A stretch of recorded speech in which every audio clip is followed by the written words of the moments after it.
काय म्हातार बाबा कुठं निघाला सकाळ सकाळ? भानुबाईकडे चाललो या. काल रातच्याला भाकरी दिली होती नव्हतं ने, त्यांची टोपली द्या माघारी. आणि ह्या टोपलीत काय आहे म्हणायचं? रान मोगर आहे. घे. बरं झालं म्हातार बा, मी आता देवाची पूजाच करणार होतो. महादेवासनी पांढरी फुलं लय आवडतात होय नाही? होय होय, चांग भलं.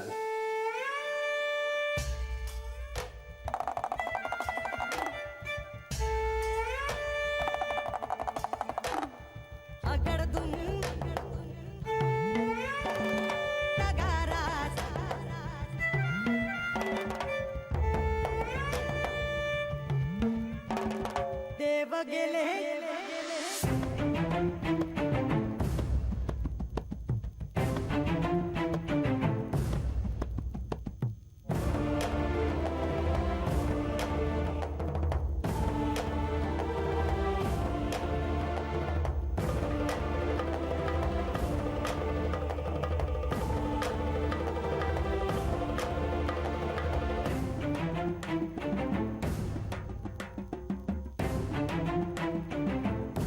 शिवमातंडा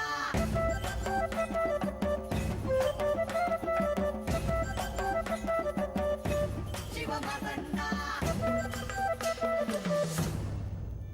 अगडदुम नगाराज. कसं आहेस म्हातार बाबा? रातच्याला वस्तीवर झोप लागली ना व? होय होय.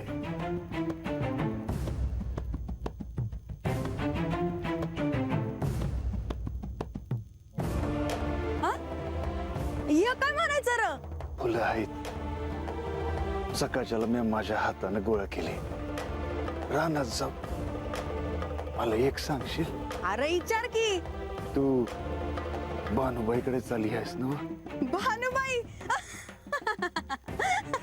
वय वय भानुकड चुकलं बर का?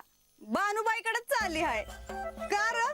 नाही, काल रातच्याला देवीपाशी भानुबाईने मला खायला दिलं होतं. आता ही त्यांची टोपली द्यायला नको तर देशील ना? न द्या काय झालं? देईल की. अरे पर एवढी फुलं कशा बाई गोळा केली हाय टोपलीत? आता ही अशी रिकामी टोपली द्यायची वय? बरं नाही दिसत. बर देते मी तिला. चांग भलं.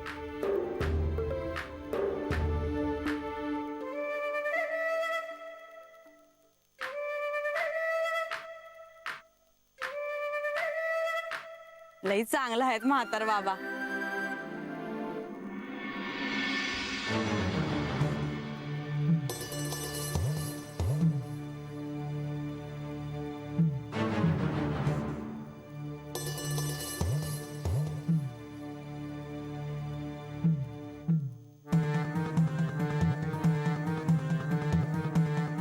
हे प्रभू, आपण करता करविता आहात, पालन करते आहात.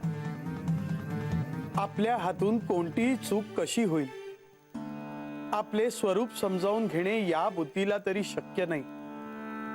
परंतु देवदेवता ऋषी मुनी यांना देखील ते अज्ञात आहे. पण माझी श्रद्धा मला सांगते आपल्या हातून कधीही कोणतीही चूक घडणार नाही. ही शिवलीला आमच्या बालबुद्धीला कळत नाही हेच सत्य आहे. अहो तुम्ही हे काय करत आहात? ह्यांची पूजा करतात ज्यांनी माझ्या मुलीचा संसार उद्ध्वस्त केला. मायानंदा, अहो हे काय बोलताय आपण? मी योग्य तेच बोलते. इथे माझ्या लेकीने अन्न पाणी सोडले आहे. काय दशा झाली आहे तिची? तुम्ही ह्यांची प्रार्थना करताय. काय आशीर्वाद देणार आहेत ते? यातून नक्कीच काहीतरी मार्ग दाखवतील श्री खंडेराय. हो, वाट पहा. आधी आपण काहीतरी करायला हवं. चला आधी आपण माणसाची समजूत घालू. 4 घास तिला खायला लावले तर ती जीवित राहील. नाहीतर काय होईल काही सांगता येणार नाही. नाही नाही, असे बोलू नका. मी बोलतो माणसाशी. चला